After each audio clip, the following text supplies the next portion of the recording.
नमस्कार शेतकरी मित्रांनो. पुण्यश्लोक अहिल्यादेवी होळकर कर्जमुक्ती योजना 2026 या योजनेअंतर्गत जे काही नियमित कर्जदार शेतकरी आहेत त्यांना सरसकट 2 लाख रुपयाचा लाभ मिळण्याची सर्वत्र मागणी भरपूर मोठ्या प्रमाणामध्ये चालू आहे. परंतु आपले कृषी मंत्री दत्ता मामा भरणे यांनी पत्रकार परिषदेमध्ये स्पष्ट केले आहे की ही जे काही योजना आहे कर्जमाफीची ही त्या शेतकऱ्यांकरिता आहे जे शेतकरी अडचणीत आहेत किंवा अडचणीत असल्या कारणाने ते कर्जफेड करू शकत नाहीत, कर्ज भरू शकत नाहीत परत. त्या शेतकऱ्यांकरिता आपण ही योजना आणलेली आहे.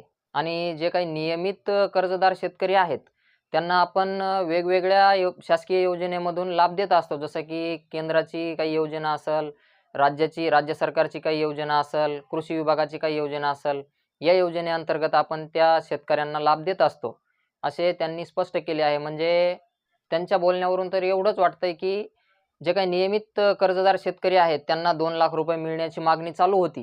त्या शेतकऱ्यांना आता या योजनेअंतर्गत 2 लाख रुपयाचा लाभ मिळणार नाही. त्यांना फक्त 50,000 रुपयामध्येच आवरून घ्यावा लागेल.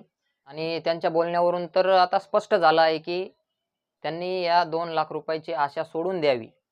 परंतु सरकारने या शेतकऱ्यांना सुद्धा 2 लाख रुपयाचा लाभ द्यायला पाहिजे. पण बघूयात आता काय होतंय ते.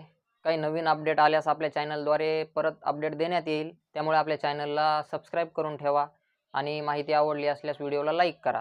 चला तर मग भेटूया पुढच्या व्हिडिओमध्ये. धन्यवाद.